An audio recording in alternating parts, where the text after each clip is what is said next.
Hey everyone, today I'm going to talk on basics of GitHub Copilot, an AI powered tool that helps you write code faster and smarter. It's like having a coding assistant right there with you, suggesting code snippets, functions, or even the entire block of code as you type.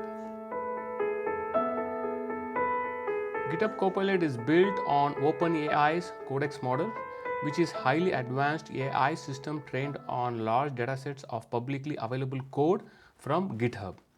The idea is that GitHub Copilot can suggest code in real time based on the context of what we are working so far.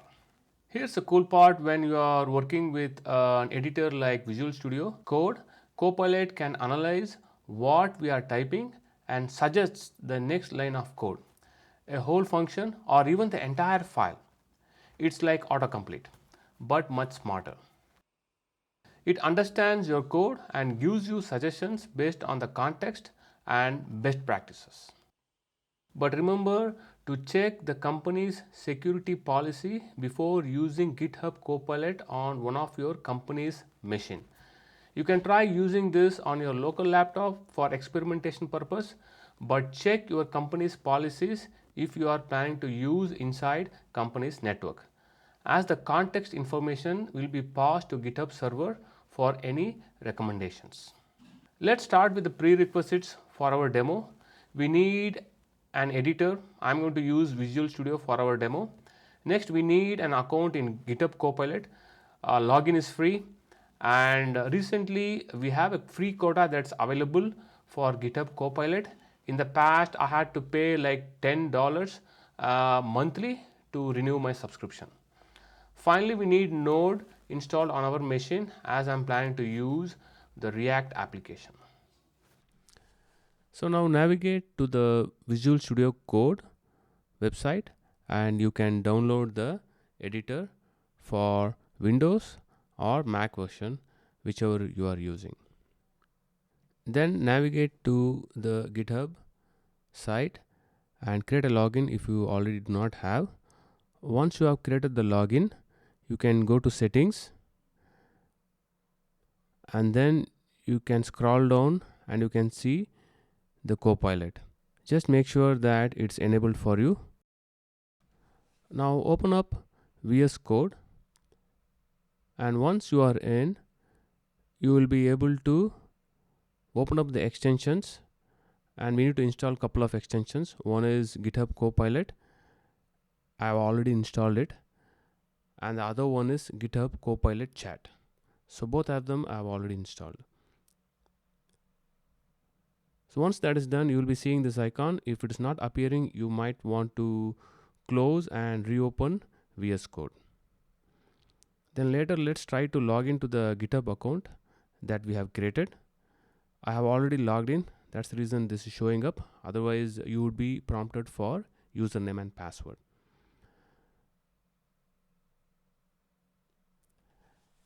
Once we have logged in, we will be getting the options to play around with GitHub Copilot. Let's try to write a simple prompt to add two numbers using Python and see if GitHub Copilot works.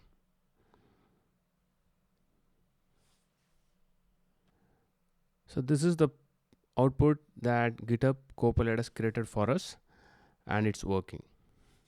Let's see a larger demo of using React Web UI, Web API as a backend service, and an in-memory database using repository pattern. Let's first start building the Web API application. Let me create a demo folder inside which I will be creating both of our Web API as well as the React project. I will be using Visual Studio Community Edition to create the Web API. I am going to use the ASP.NET Core Web API template to create our REST API. Let me provide a project name. It's going to be the customer Web API that I'm going to create, and I'll be using the .NET 6 version. Let me open the GitHub Copilot window for Visual Studio. I have already logged in to GitHub, and that's the reason I'm able to directly enter the prompt. If you are not logged in, click the login button, which is going to appear, and then you should be able to enter. Now this is the sample prompt that I'll be using for creating our C# web API, and it's going to use a repository pattern, and I'm trying to use an in-memory dataset of 100 customers, and the first two APIs that I'm interested in, get customer by ID and get all customers. That is what we are going to create initially. I'm going to paste that prompt into GitHub Copilot and hit enter. GitHub Copilot is going to create all the code that we need,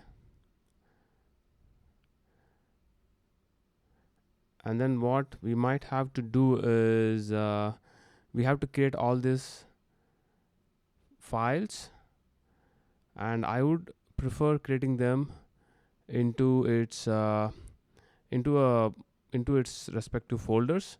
You might have to create the folders if it is not already created, and then put those into them.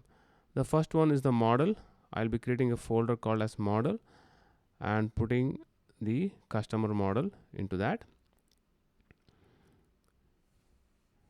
Then as part of the repository pattern, I need to create an interface for the two APIs that I'm going to use. I'm going to create a repository folder,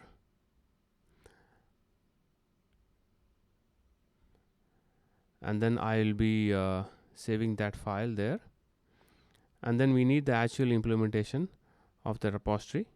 This is the in-memory dataset that I'm trying to use, not directly connecting to SQL. You could use SQL Server if you have.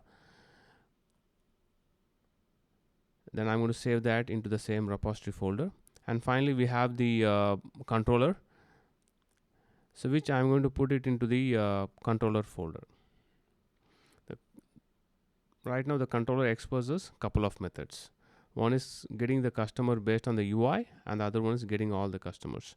And finally, we need to inject this dependency into the app start file. In this case, GitHub Copilot assume that I have a startup file, but I do have a program file. So there could be scenarios like this wherein we have to manually copy the code or make some adjustments. Once that is done, let's try to run the application. And as you can see here, the Swagger output is displaying two APIs. Let's try to test the get customer by ID, and looks like it's working. I have not made much effort in creating this API, just providing the prompt and getting the job done. Now let's create the React application. Now let's try to create the React application. I tried creating the React app scaffolding using GitHub Copilot, but it did not work. And also the create React app command line is not going to work anymore. We have to use white. I'm going to create the boilerplate code for React using this command.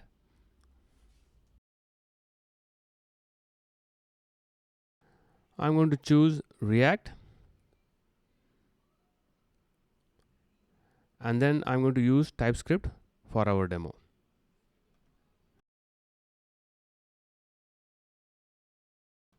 Let's open VS Code and open the project that we have just created.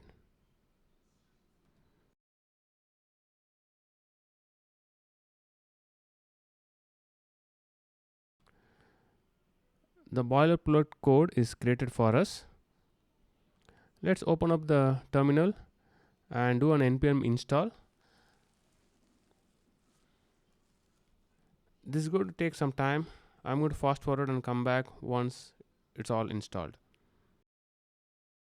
Now let's try running the run command and see if the application works as is. Let's copy this URL and put that into the browser. Now React application is up and running. Now time to make our changes. And I am going to use the following prompt. Now this is the prompt that I'm going to use to create the React component to display a grid including customer name, email, phone number and address, and I'm going to instruct GitHub Copilot that the data should come from an API and it's exposed at that URL. Let's copy the prompt, paste it, and then hit enter. Now GitHub Copilot is creating all the instructions and code that is required to accomplish that functionality. Once the code is created, let's execute one by one.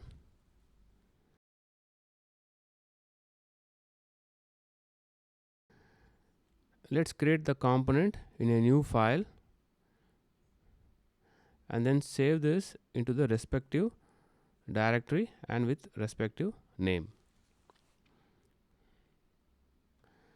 We are going to do the same for remaining files.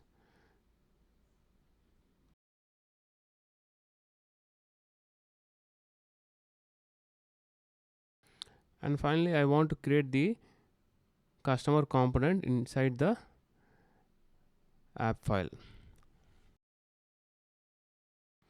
The customer grid component is not recognized, and I found out that the file that we created was in JavaScript JSX format, but we initially created the file using the TypeScript. So now I'm going to create a prompt to convert the component using TypeScript version. So GitHub Copilot is going to create the TypeScript version of the component for us, and I'm going to replace this and see if that fixes our issue.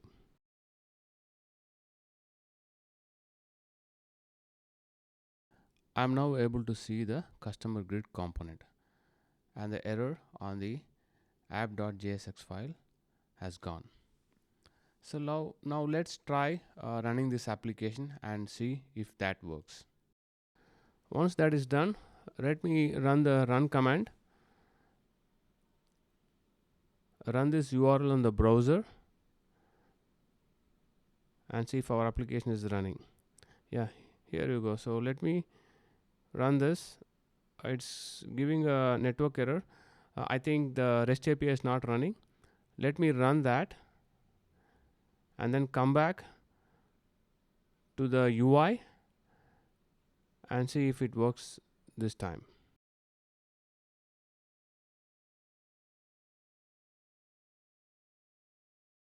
Okay, let me see what's the error this time. I'm seeing it. Okay, I think we are getting into a course error. Okay, let me go back to the web API and ask Copilot to generate me some code to fix the course issue. So let me type, I can scope the prompt to a specific file, like usually the course would be updated on the program.cs. I have selected the context as program and then asking GitHub Copilot to enable course for me. GitHub Copilot has generated the code recommendation for me. I'm reviewing it and I feel that I could replace the entire file structure. Let me compare it. Looks like this is the only piece of code that has changed. So let me accept the changes. With this done, let me restart and go back to the UI to see if this fixes our issue. Let me try again. Okay, so now the API is working. Now I want the ability to perform some CUD operations. So I'm going to update the existing web API with some of those functionalities. Now I want to do a little bit more by updating our controller and the UI for performing the CRUD operations. Let me type that prompt here and I'm going to ask GitHub Copilot to update the controller and all the related files to support me to perform the add, edit and delete operations. Now I'm going to update all the file recommendations by comparing them. Let me update all the files quickly. Once we have updated all the code, let me restart and see if the new methods are reflecting. As you can see here, all the new methods have been added.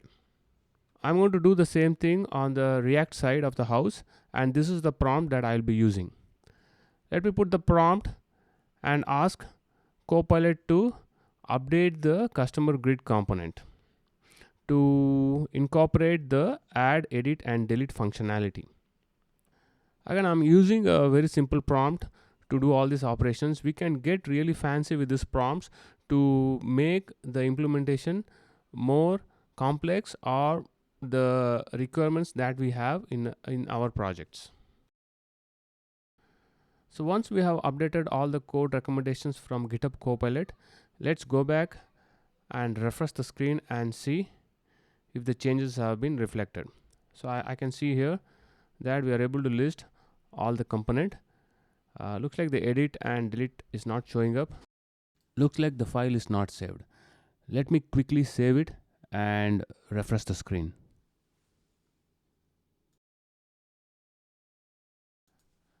Now I'm able to see the changes. So let me quickly see if all the functionalities are working as expected. Let me try to add a new customer and see if the add functionality is working as expected. Okay, I'm able to successfully add a new customer information.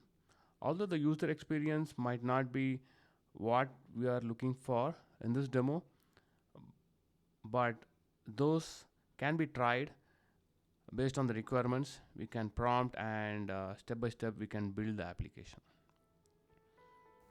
Please leave a comment which will help me to make related videos. Thank you for watching. See you in the next video with information on using simple tools or processes to improve our productivity.